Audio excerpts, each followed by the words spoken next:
Hey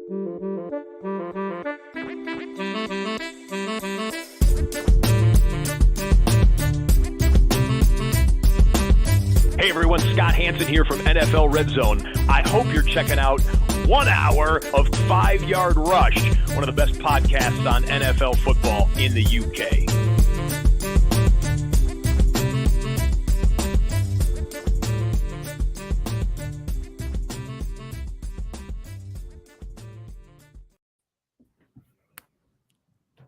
Hello, Rush Nation, and good evening, and welcome to the 5 Yard Dynasty Show. I am joined by an absolutely fantastic, and I'm really excited. I think we're going to have a great hour for you. We've got some fantastic things to talk through. So this evening, I'm joined by Jason Snyder. He is at Spides. It's SPYDES 78 on Twitter, and he is a senior writer at Dynasty Nerds. Jason, thank you so much for joining us. I'm really excited. I think we're going to have a great hour. And how are things? Well, first of all, thank you for having me. I'm looking forward to it as well. I've been a big admirer of 5 Yard, and I'm excited to be with you. So I appreciate the invitation, and I'm looking forward to the hour as well. You're really, really welcome. We're really excited to have you on, and I'm really looking forward to going through some of these. So tonight we're going to be doing a kind of ADP rankings battle. So I've put together some teams that are either on some players that are either on the same team or they have similar consensus rankings, and basically we're going to have potentially a bit of a battle to see who we think who should be higher or who we would prefer on our dynasty rosters, and of course why. So shall we start with our first pairing? This is my kind of favorite pairing to argue about at the moment, and that's George Pickens and Deontay Johnson. Obviously they're both wide receivers on the Pittsburgh Steelers. On Keep Trade Cut, George Pickens is wide receiver 27 and Deontay Johnson is wide receiver 37. So Jason, I would love to know, who would you prefer to have on your dynasty roster? Well, for me, I mean, I'm looking at the two candidates that you just put forth, and I really like Deontay Johnson, to be honest with you. I looked it up. He just turned 27. He just had a birthday actually last week, so he'll be 27 in this upcoming season. I think he's all too often overlooked in the Pittsburgh offense. I mean, if you exclude his rookie season, he's averaged nearly 1,000 yards each season that he's been with the Steelers. He's had 94 receptions per season. That's not small change. And then last year he went from seasons of 7 and 8 touchdowns to 0 in 2022. So to me, he's a prime positive regression candidate. I can't see him replicating a complete 0 in terms of touchdowns in this coming season. And then you have to look, obviously from a fantasy perspective. I mean, in PPR, he had 222 points in 2020. He had 274 points in 21, and he had 181 points last year because of the lack of scoring output that I just mentioned. That's an average finish of 225 points, which would make him the 19th best wide receiver over the past 3 seasons. And you're getting him at a wide receiver 4 price. So for that kind of a bargain, I'll take Deontay Johnson of the two every time.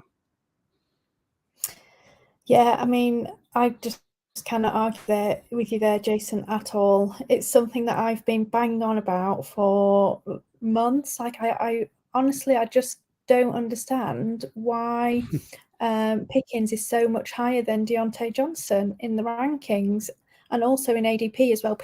I think people just love kind of the young player. Mm-hmm. He does make some exciting plays, but that doesn't always equate to fantasy production or value, really. And right. As you said, he is the wide receiver 1 on the Pittsburgh Steelers. And the thing is, last season, Deontay had the highest target share, but Pickens wasn't even second in target share. It was actually Pat Freiermuth who was second with 19.3%. So it's not even like he's kind of, battling with Deontay to take over that target share, because Pickens got not measly. I mean, it was a reasonable 15%, but Deontay had 26%. So to me, right. They're not even really comparable, and especially in PPR leagues where you're getting a point per reception, you're going to get so many more points with Deontay versus George Pickens. I just do not see why you would pay the extra price to take George Pickens when, like you said, you could take Deontay Johnson basically at wide receiver 4, and pretty much you're getting wide receiver 2. If he has a ceiling year, potentially wide receiver 1 value. Right. So, I mean, I 100% agree with you on that one.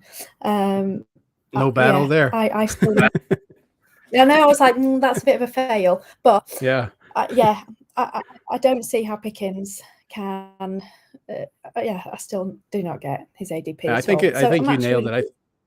I think people are betting on the upside of Pickens, which is fair. I mean, but you're paying for the upside, so you're not getting any discount for a lack of production. I mean, he hasn't shown us what he's capable of, and people are already paying that price. So to me, that's kind of bad business. If you want to speculate and pay up for someone that you think has a breakout potential and you're getting them at a discount, sure, that's great. But when you're paying an established price for a breakout candidate, that's a risky way to build your team. Yeah, I mean, I would 100% agree. I also, I've discussed this a little bit actually with Rich when I went on to the Dynasty Island, have a chat with him, the Fantasy Sanctuary. And I honestly think that people think that Deontay Johnson is boring. Like, they're like, oh, he's really boring. I want the fun upside players on my team. And Deontay Johnson, he's too boring. I just don't want him. And partly I think that's why I say people just don't, he's not sexy. I do think people in Dynasty love the sexy players, picks, the rookies, the youngsters, and they don't always actually sit back and think, what is the best value for me in my roster? I think I would 100% agree. Yep. I think you're exactly right. You say roster, the most. So we didn't have much of a battle, but hopefully we're battling with ADP and consensus, right? Maybe so. Yes, correct.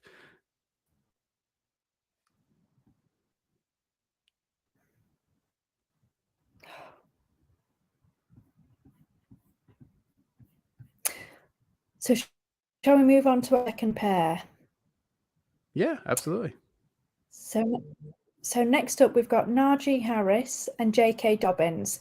Now, obviously, both running backs. Najee, again, on the same team as the two players we've just talked about on the Pittsburgh Steelers, and J.K. Dobbins, obviously, of the Baltimore Ravens. So Najee Harris on Keep Trade Cut is running back 14, and J.K. Dobbins is running back 15. So very close in consensus rankings. So tell me, Jason, who would you pick to have on your team? So when I look at these two AFC North running backs, my tendency is to go with J.K. Dobbins here. I mean, obviously, he comes with health uncertainties, right?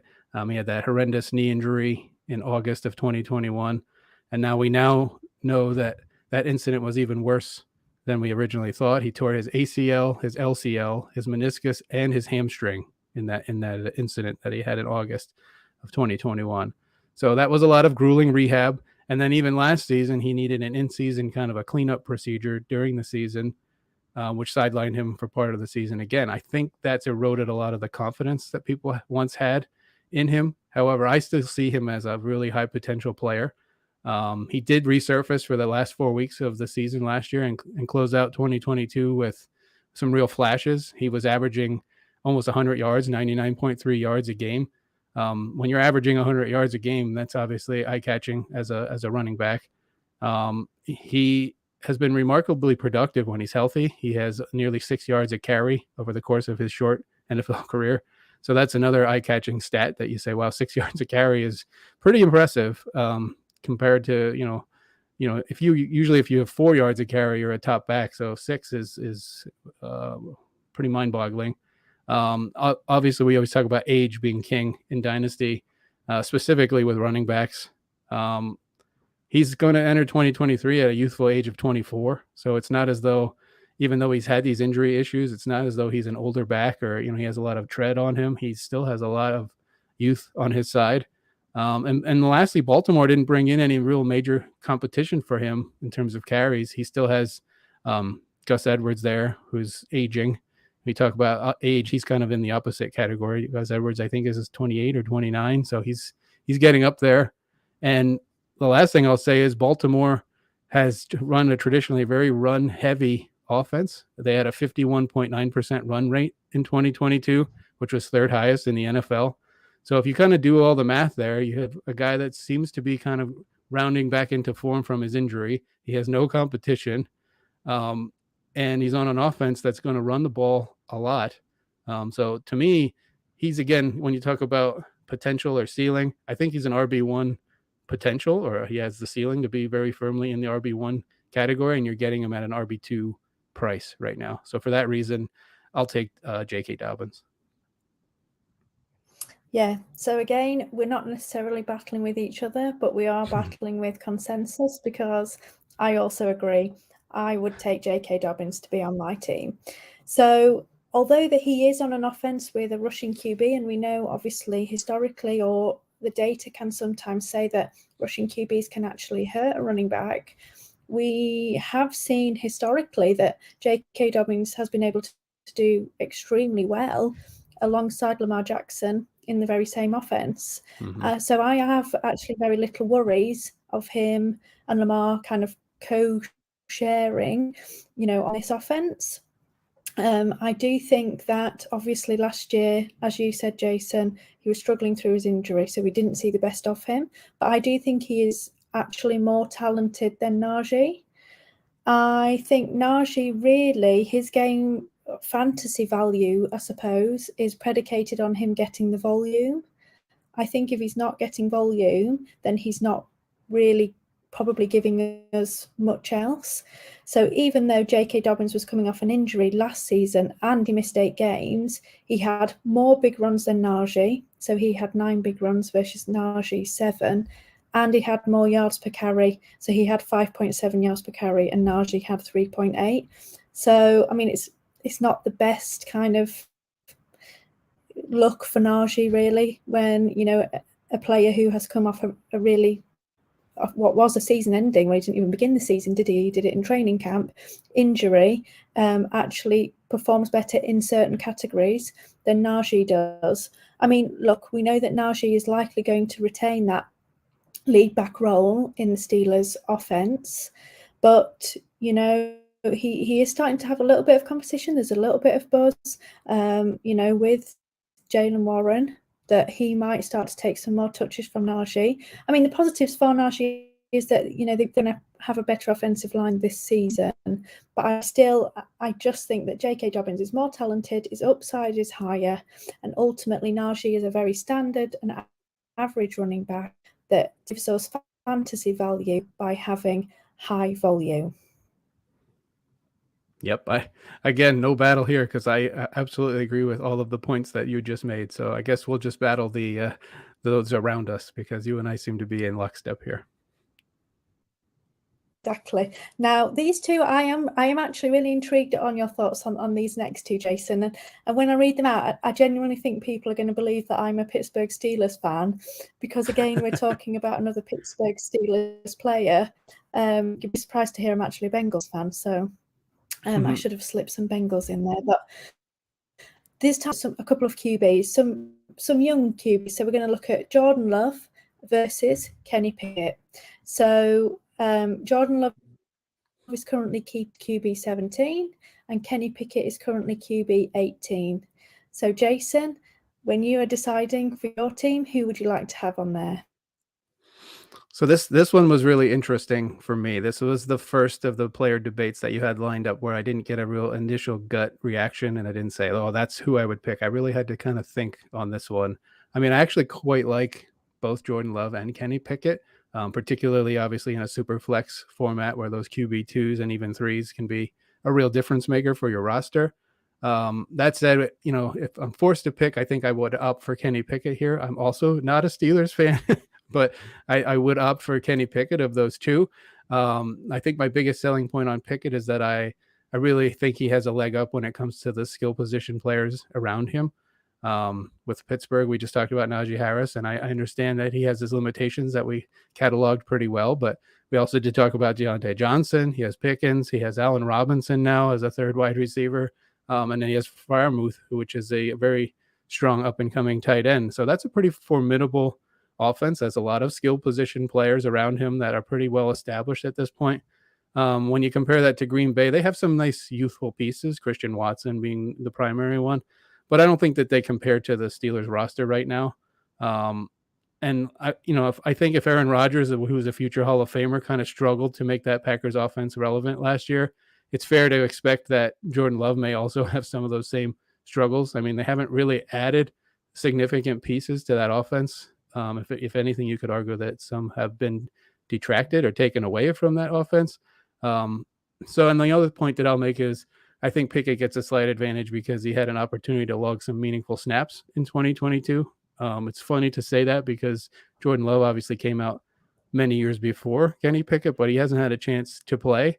And I wouldn't discount the experience that he got in kind of serving as an apprentice to A-Rod, but I don't think there's any substitute for in-game experience. And Kenny Pickett got quite a bit of that last year, and Jordan Love's going to be stepping into a whole different world when he takes over the starting role in Week 1 for Green Bay. So, Jason, I think you're going to say that I'm taking the easy route here and doing a bit of pop out, but I actually don't mind either of them, but it depends on the situation. Mm-hmm. So with Kenny Pickett, I would prefer him to be, let's say we've got a super flex team. I prefer to have him as my QB3 on either a contender or paired with basically an upside quarterback. So if I had, let's say, I don't know, a QB1, then I had Kenny Pickett, and then I had someone like Anthony Richardson. I'm probably quite happy with that because I think he seems like a very reliable player, and I think ultimately his probably best case and most likely scenario, if he continues to be a star, is that he ends up being one of these reliable QB2s, like a Kirk Cousins, like a Derek Carr. I can't see a scenario where he breaks into that kind of QB1 top 12 region. I feel like, as I say, he's going to be a reliable guy. I think he's going to probably have a weekly value range, and he'll put points on your team. So if you've got Anthony Richardson and you think, oh, he's not going to start, or you're worried about him, you've got that kind of reliable QB2 there that's still going to give you some points when Anthony Richardson potentially could give you a 0 or something like that, or, he's got fluctuating, points across the season. I'd be interested in your thoughts on Kenny Pickett there, Jason. Do you agree with me that he's probably going to be in that kind of QB2 range, or just like a different kind of scenario or ceiling kind of case for him? No, I actually this is going to be a shocker for you, Hannah, but I quite agree with your analysis so far. We seem to agree quite a bit.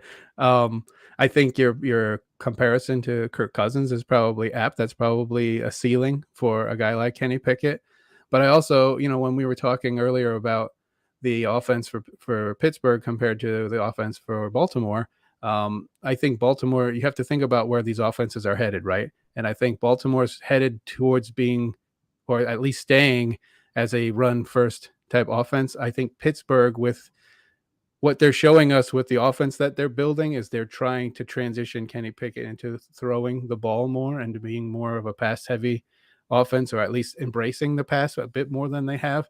And so for that reason, if I have to pick between Jordan Love or Kenny Pickett, I'm more inclined to go with Kenny Pickett just because of the opportunities that I think he may have.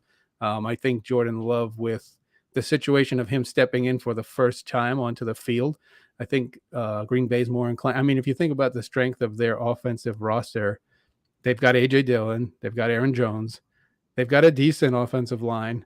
I think if I'm the head coach, I wouldn't send Jordan Love out there and just expect him to win the game with his arm. I would run the ball. They're also in Green Bay, which is an inhospitable weather climate.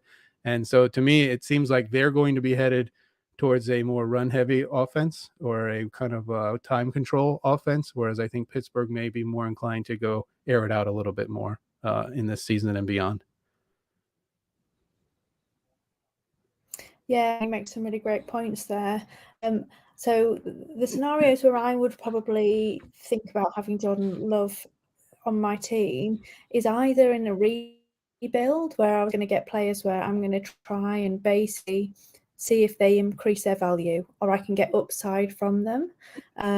So I would potentially kind of have a dart throw on him, because if it works out, fabulous, potentially one of the cornerstones on my rebuilding team. If he doesn't, well, okay, I may have paid a price for him, or I've drafted him in my draft in whatever round, but I've kind of lost nothing because I'm rebuilding anyway. It might delay my rebuild, but I think it's worth trying a little bit of a dart throw there, or kind of the reverse of Kenny Pickett. So if I have like two reliable quarterbacks, I would potentially have him as my dart throw QB3. He's a bit more risk, but if he hits, then he could probably be the place of one of these reliable guys. But I know I'm still getting points from them while potentially Jordan Love figures out what he's going to be in the NFL. It's tough, isn't it? Because we have barely seen him. We don't know exactly what he's going to be. So there is much more risk, I think, with taking Jordan Love. But potentially, if he hits, there could be higher reward. And that's always the risk you take, isn't it, with players like this? You're going to have potentially some risk, but potentially rewards. So if I'm rebuilding, then I'm going to go with these kind of high risk reward players, because I'm just going to put players on there and see what hits, and then kind of go build around there.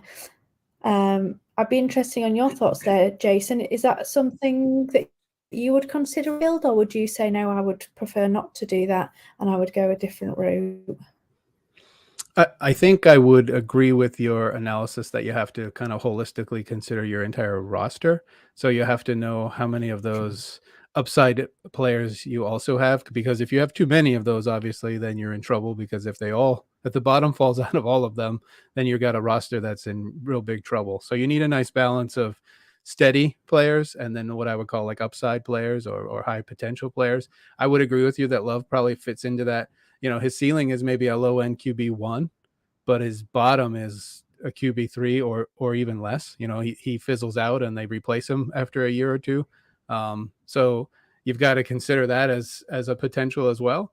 But if you have the latitude to add a player of that kind of risk range, let's say, I have no objection, especially like you said, in a rebuild, to going with Love, because he has a much wider range of possibilities or outcomes. Whereas I think Pickett is probably the safe pick there, but is not going to exceed maybe like a QB 15 type range. Yeah, absolutely. I think your point.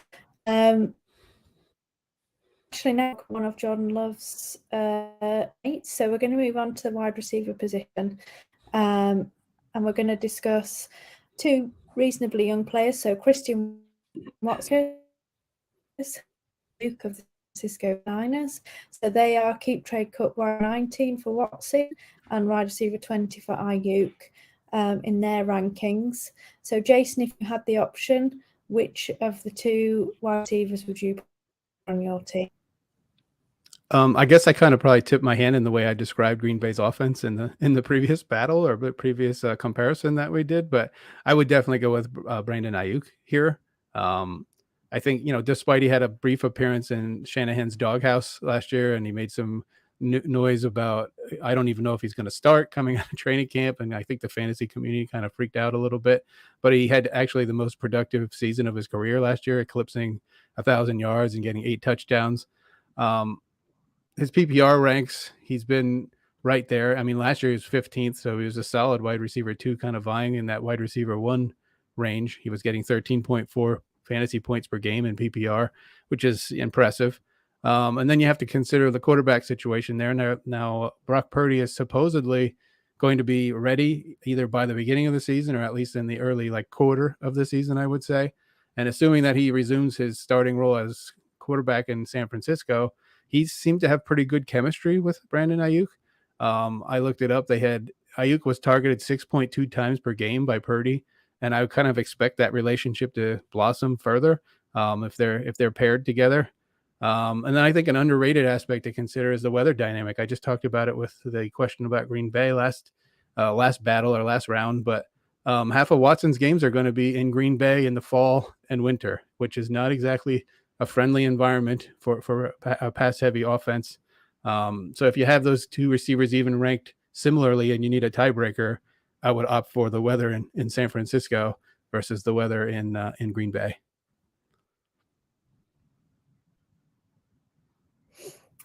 Yeah, I mean, I think that, like you say, like the weather is a really underrated kind of thing that we think about in fantasy in general. We often don't kind of think about, right, which team's going to be playing in bad weather and when, especially when we kind of are drafting, especially in kind of redraft or best ball type league, like when you're going to switch to be playing these cold weather games, which may actually mean either very few little passing or a bit more rushing, and how can we take our advantage there? Interesting point that you have made, and we think of it in redraft leagues because we can plan it a bit easier, but as you said, Jason, it's something we should all be thinking generally in dynasty, and whose home games are in these cold locations that are going to weather games later on in the year,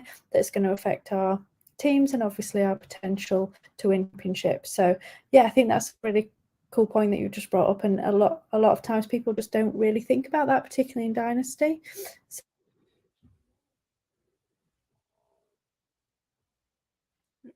And it can also be kind of a divisional aspect to it as well, because not only are they going to play 8 games in Green Bay, but they're also going to play in places like Chicago, and that's not friendly weather-wise either. So there's definitely a lot to consider there.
Hi, I'm still here.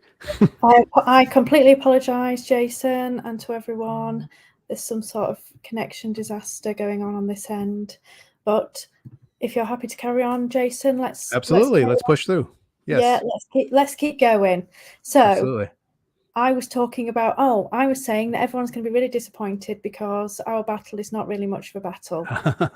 I also agree with you, and I would choose Brandon Ayuk. I do think both in fantasy have a bit of a boom bust profile, and I think that's mainly probably for different reasons. So Watson, I think he, as we saw kind of down the stretch last season, a lot of his points came either from big plays or from touchdowns, and his kind of touchdown rate was a massive 19.4%, which is ridiculously high. Yes, exactly, and he is likely going to have some regression. One, because he's that's naturally what can happen. And two, I think because he also doesn't have Aaron Rodgers anymore, Right. and it's going to be a Jordan Love. So I think, he is really in for regression, I think, this season at least. And then Ayuk, I think obviously his boom bust profile is more because of the offense that he's on. So there's a lot of mouths to feed there. And each week, realistically, it's probably going to be a different player that ends up with either the highest target share or the touchdown or whatever that might be to make them kind of the most relevant fantasy player in that team. And unfortunately, I think he is particularly talented, and I think it's a shame from a fantasy perspective that he's in such a loaded team, because I think if he was on a different team where the offense is more concentrated, I think he would be like a T. Higgins-esque, in that kind of level kind of where we'd be drafting him and things in fantasy drafts. So I do think it's a bit of a shame for him, to be honest, that he's on the San Francisco offense from a fantasy point of view.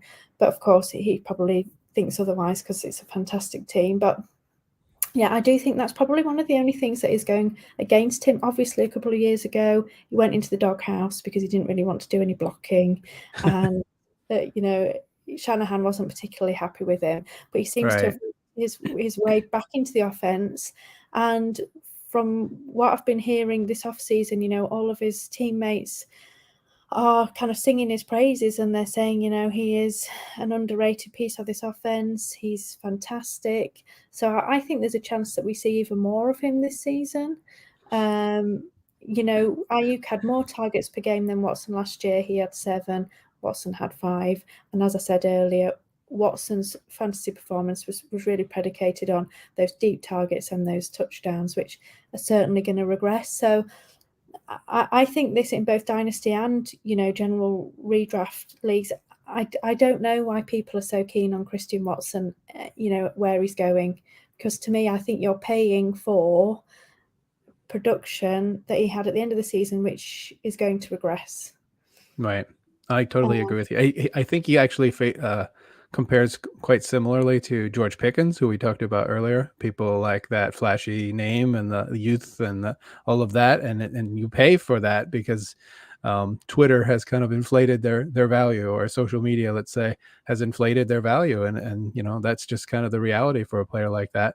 And I would say you made a good point about the loaded aspect of the Niners and their offense and how many mouths they have to feed. But I think the counterpoint to that is just that because a team like that has so many weapons, they kind of spread the defense out and makes it a little bit easier for guys like Ayuk to be a contributor. Whereas I think maybe the opposite example would be like a Devontae Adams now in Las Vegas, where when you're a defense and you're matching up against that team, you're putting 2, maybe even 3 guys on Devontae Adams and saying, beat us with somebody else because you're not going to beat us with that guy. And so Ayuk, it's funny because he does have competition within his own team for targets, but at the same time, he benefits from that because there are other people that kind of distract opposing defenses and allow him to get open and do what he does best. So it's a balance, right? So it's tough to say whether it's a detriment or a benefit to him, to be honest. Yeah, absolutely. It's a fantastic point, isn't it? Like you say, when you're on a good offense, that means that they're going to give you the opportunity to open up. And like you say, if there's so many weapons, they're going to have to spread out, and someone comes open. And if Ayuk is the one that comes open more often this season or over the next few seasons, I think he's a great value at wide receiver 20, to be honest. I totally agree. I like him a lot. Yeah, as I say, I think Christian Watson, there's no kind of risk baked into his ADP at the moment.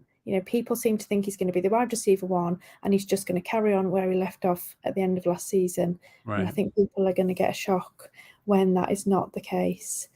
So I would not be buying him at this price. But if there's a dip, then maybe that's the time when people might want to consider kind of stashing him. And then seeing how things kind of develop in that offense, because they're all going to be going together, right?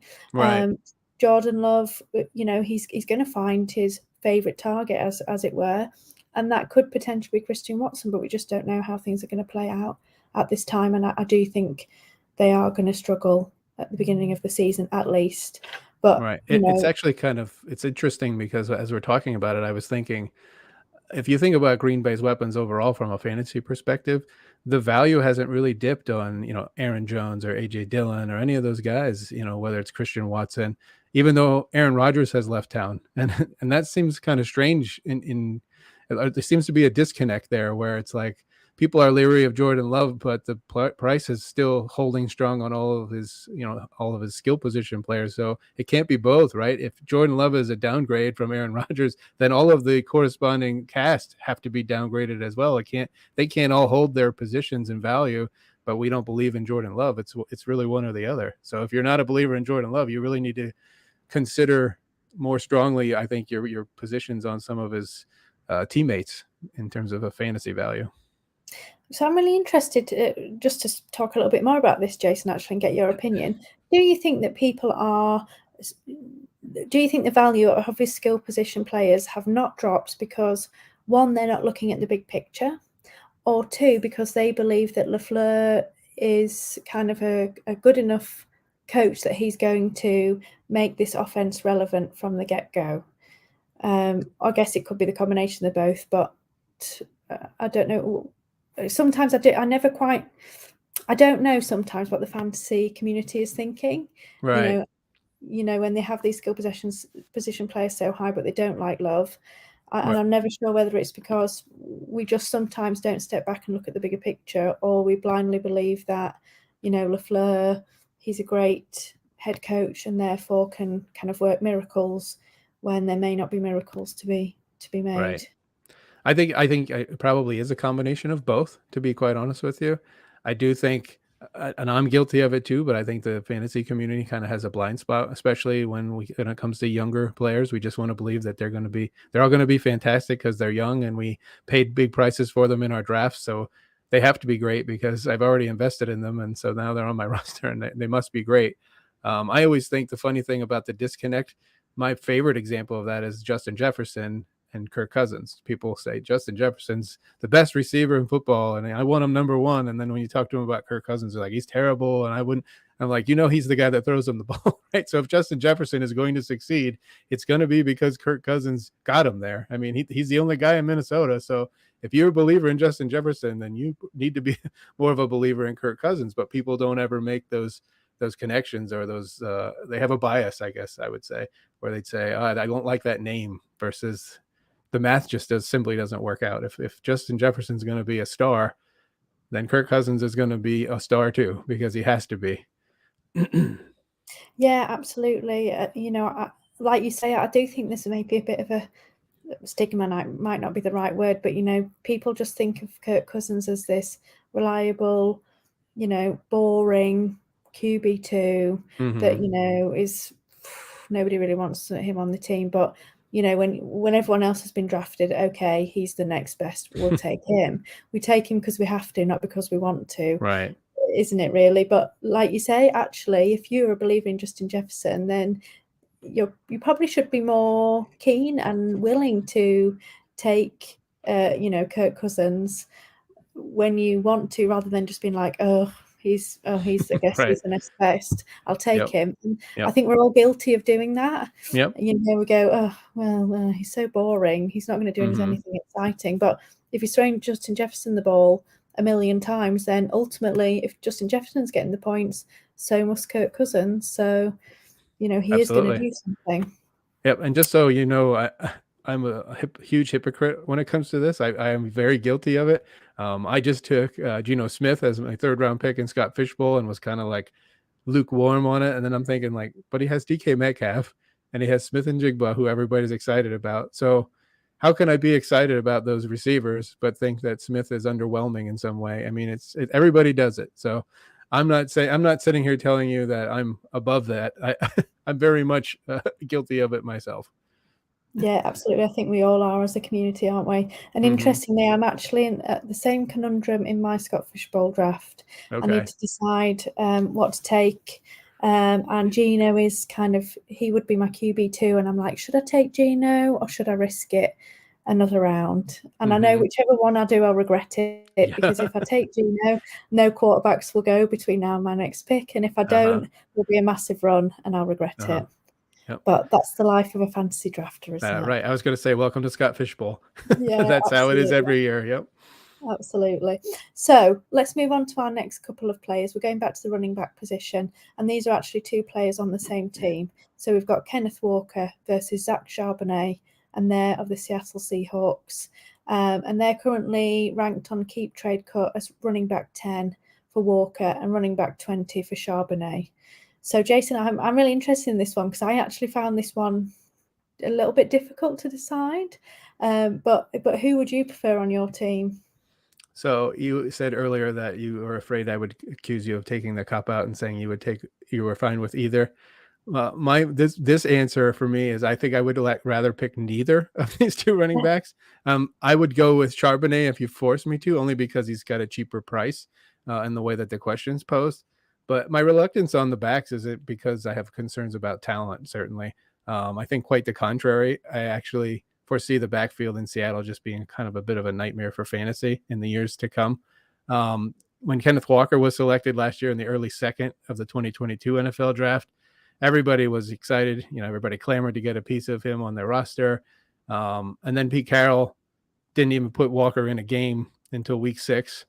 He didn't eclipse 10 carries until week 6. So he did play in the games, but very limited role.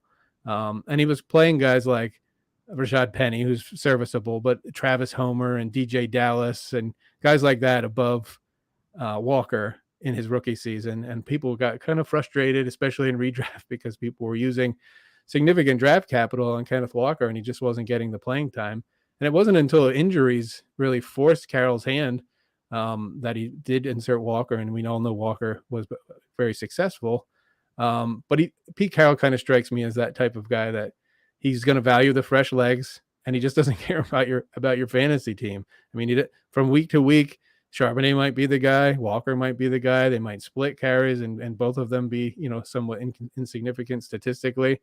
As a well-rounded back with power, I really liked Charbonnet in the pre-draft process, but it's just that landing spot. I'm really cautious about having any lofty expectations for either of those two backs, especially as it kind of portends to reliable production. I think it's going to be you're just going to be pulling your hair out. If you've played fantasy for long enough, you kind of remember the old days of the New England running backs, and from week to week, it was like, who's going to be the guy?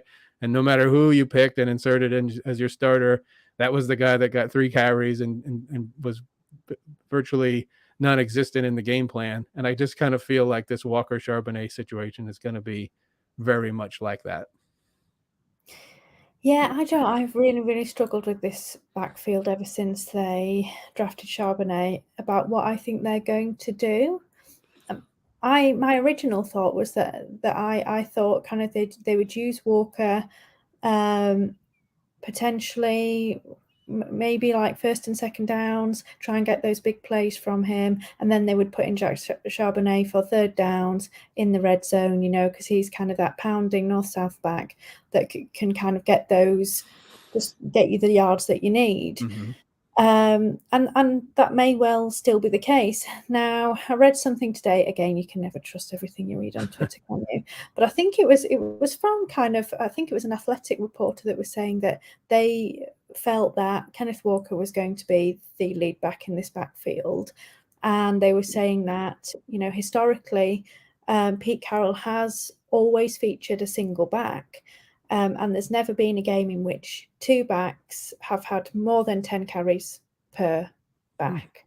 Now, that doesn't mean that can't be Kenneth Walker one week and Zach Charbonnet the next week. Right.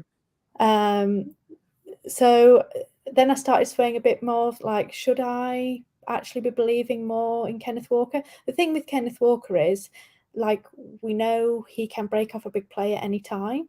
So I think he's another one of these kind of boom bust type profiles.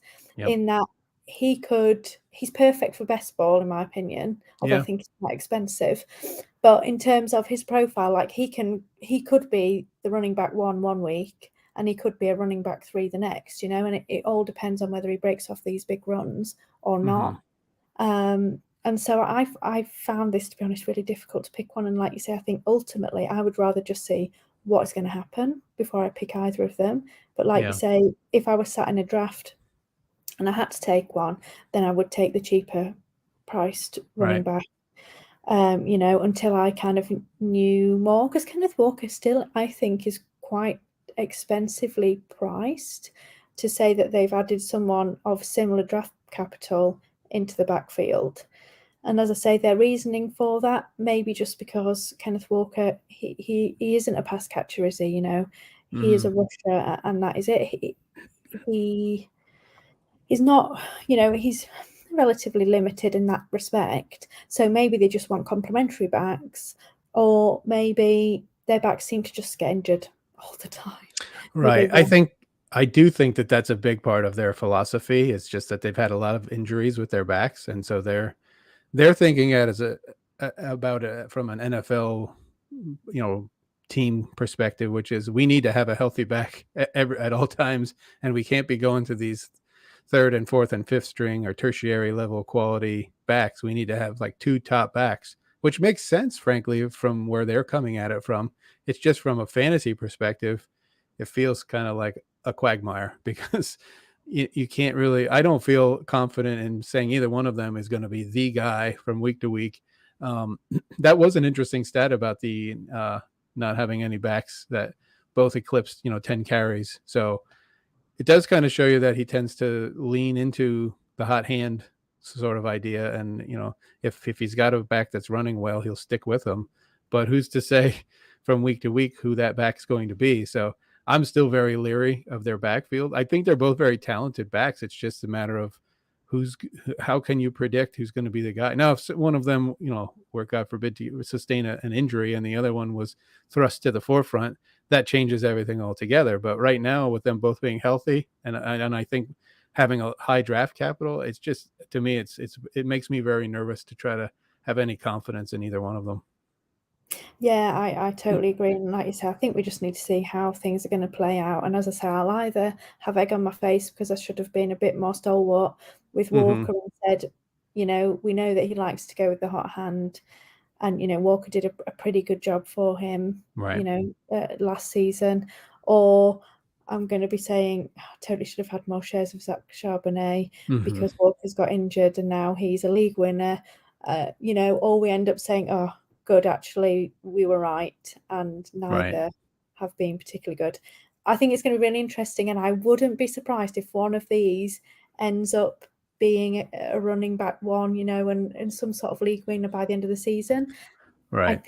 I think probably that'll be due to injury, but I wouldn't be surprised if we weren't talking about one of them as, a steal in the later rounds. I would absolutely agree with that assessment. For me to say that I would be surprised that they'd be an RB1 is not at all the case.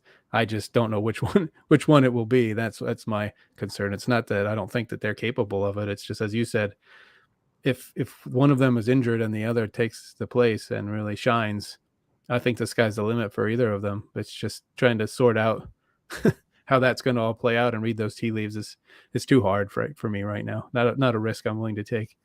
Yeah, absolutely. And I just think if we're not sure, why would you spend all of that kind of draft capital on Kenneth Walker when there is a risk that actually he loses his, lead back position and he doesn't give you any fantasy value, and you've spent a lot of capital and you're not getting anything from it. So I agree. Right.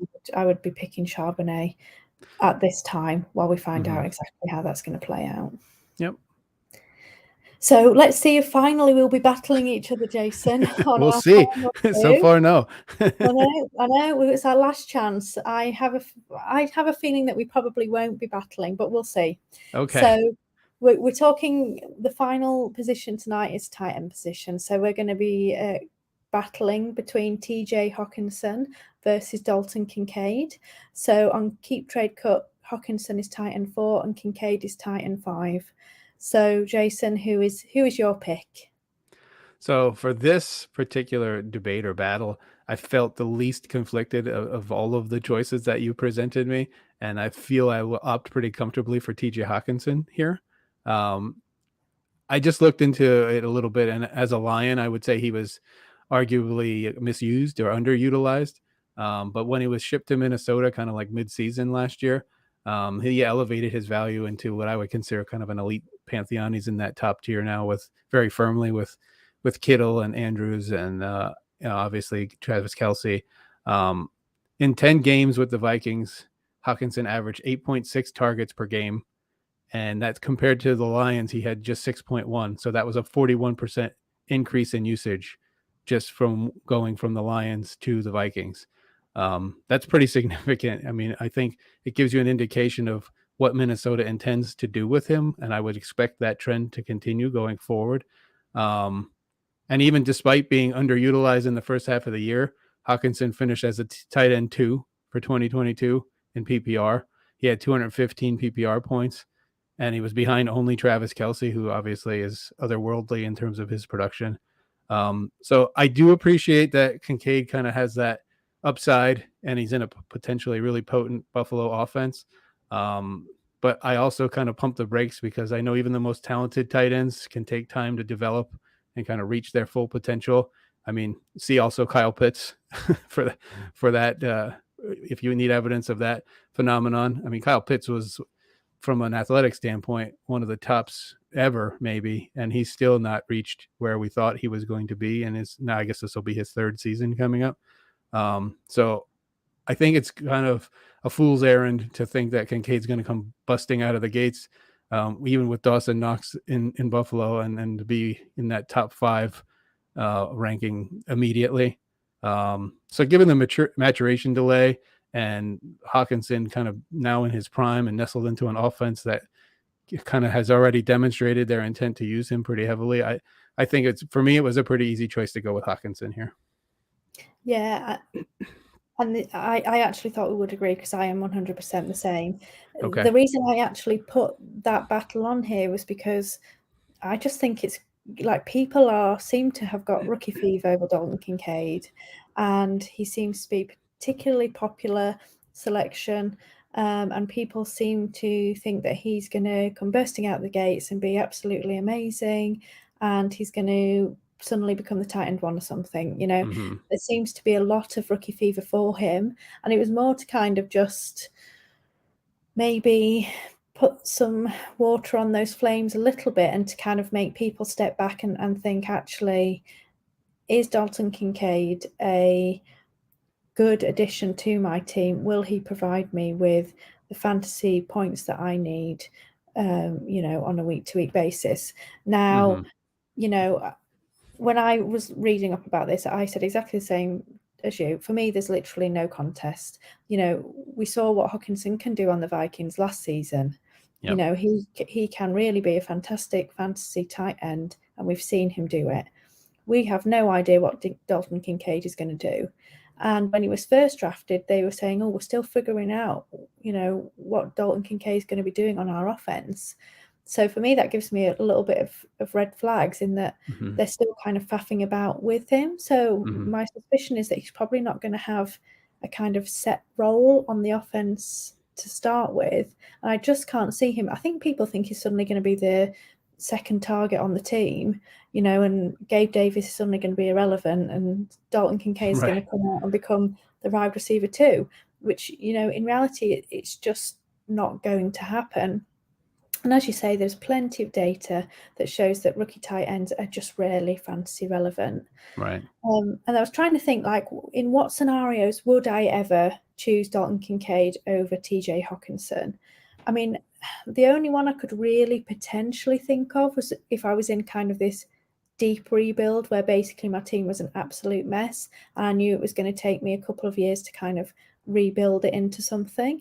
And I would probably have him on there as a piece, because if he does become a very good fantasy relevant tight end, by the time I've kind of rebuilt and I'm a contender again, hopefully he will be a contributing tight end on my team and be a cornerstone. And then obviously at that point I can start competing. But there is a risk to that, because obviously we don't know what he's going to be. And it might be he ends up being a complete bust, and we just don't know until we see him on the field. Right. And he's expensive.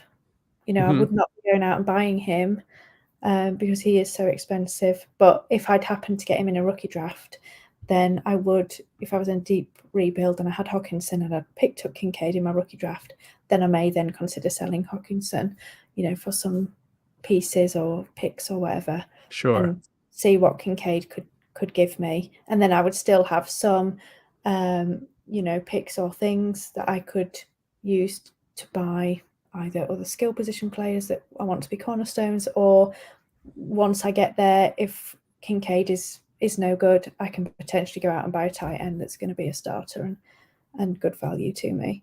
So that would be like the only scenario, but still, I think he's too expensive at this point to even bother doing that.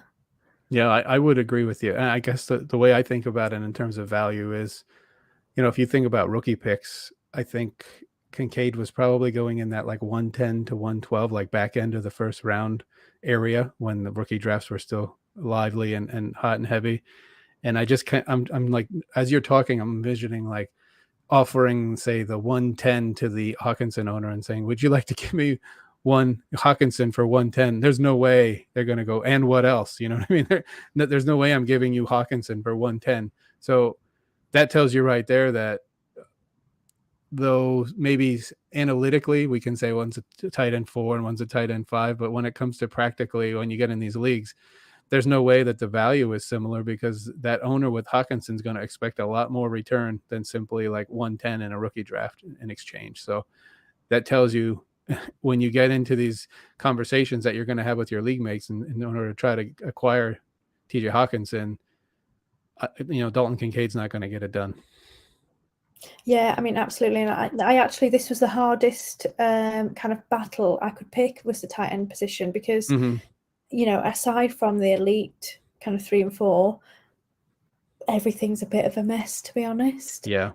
And any jumble of those players could end up being a tight end 1 in any kind of given season. Yep. So it is the tight end landscape is just a bit of a mess. But because there's so much kind of rookie fever for Dalton Kincaid, I just wanted to put him in there to discuss our thoughts, and I'm very pleased that we are in agreement. So we may not have battled each other, Jason, but we did battle consensus. And to be honest, I think we battled every single one, to be honest. The couple, obviously, we were a bit more on the fence on, but the only one we didn't battle was TJ Hockenson. But that's a no-brainer, really, isn't it? Yeah, and that was only one position off, really. It was 4 versus 5, right? So it's not a big leap. Yeah, exactly. So as I say, it might not have been a battle between us, but we certainly battle consensus. Sounds good. I'm glad we were able to do that together. Exactly. So just before we finish, Jason, we always every week have our little guest question segment. So with every guest we have on, we ask them to pose a question to our next guest. Mm-hmm. So our previous guest, Mike at Daddy's Home FF, he posed the following question to you. Who is the player outside of the consensus top 12 rookies that has the best chance to become a top 10 pick at his position next year? So I wrestled with this one quite a bit. I thought this was actually really a great question, because it really makes you think. It's on the surface, you think like, oh, that's pretty simple. But when you really start to dig, I found myself stammering a bit, like, how am I going to answer this question? So what I did is I dug into the Fantasy Pros rookie ADP and tried to figure out who's going outside of that first round area. And so the player that I'm going to select here is the Raiders tight end, Michael Mayer. I think with the departure of Darren Waller in Las Vegas and Foster Moreau, by the way, there's obviously ample opportunity for a young tight end out there. The Raiders did bring in some kind of journeyman types in Austin Hooper and OJ Howard, but I kind of feel like this job is clearly Mayer's if he can seize it. Mayer has good hands, he has size, and he can operate well in traffic. So if nothing else, I think he's a popular red zone target potentially for Jimmy G as he transitions to the Raiders. But I really expect him to be utilized far more beyond just a simple kind of scoring gimmick or a red zone player. So when you look at the bottom end of the tight end landscape right now, we were just talking about, it's funny, you gave me a perfect segue there. You find guys like Evan Ingram, Freiermuth, who I like quite a bit, and Njoku. And those are nice players. I'm not disputing the talent of those players, but I think it's entirely reasonable to say that if Mayer has the type of season I think he's capable of, he could definitely eclipse those guys in value and find himself in that, top 10 ranking of fantasy tight ends. So maybe it's the easy way out to go with a tight end because that position in general is kind of a mess, as you pointed out. But I do think he's, it's funny because we just talked about rookie tight ends don't come out and they don't smash, and Kincaid's going to struggle more than people think. And now I'm here advocating for Michael Mayer, but I just kind of, I think that the Raiders are going to have to pass a lot because I expect them to be trailing in a lot of games. They play in a dome, which we talked about weather. So that's going to be to his benefit. And he's got a lot of size going for him. So scoring can really buoy, an asset in fantasy value. And so if he gets, 7-8 touchdowns, even if he's not as productive as we'd like him to be, you're going to see his value inflated by that scoring. So I just think those are all within the realm of possibility. I'm not telling you that's definitely how it will play out, but to me, he's a great candidate to make that huge leap. So I'm going to go with Michael Mayer. Yeah, I mean, I think that's a fantastic pick because you actually mentioned Pat Freiermuth. Mm-hmm. What he did in his rookie season. I mean, it wasn't anything that lit up the world, but he did end as a tight end 1, and I don't think he's ever come out of that top 10, in rankings ever since then. And I think Mayer could really easily do very similar. So I think that's a great shout. I wouldn't be surprised if that happens at all. So, Jason, I will now ask you for your question for our next guest. Okay, great. So I was thinking about this, and maybe mine's not as analytical as Mike's was, but is maybe more philosophical. I guess with the kickoff of Scott Fishbowl we just talked about earlier, and also the passing recently of my father, I think a lot about relationships and the role of relationships in fantasy football. So I guess my question is kind of simply this: if the next guest could please tell us about a relationship that was either founded by or enhanced by fantasy sports, and how would they think their relationship with that person would be different if this hobby didn't exist?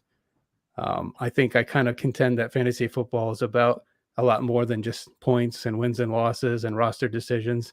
I think it's important to kind of take stock of how blessed we really are to share this game with each other, and how many relationships are really the foundation of our relationships are rooted in fantasy sports. So I would be curious to hear from your next guest, maybe one person that they're particularly attached to because we have this hobby that we can all share together.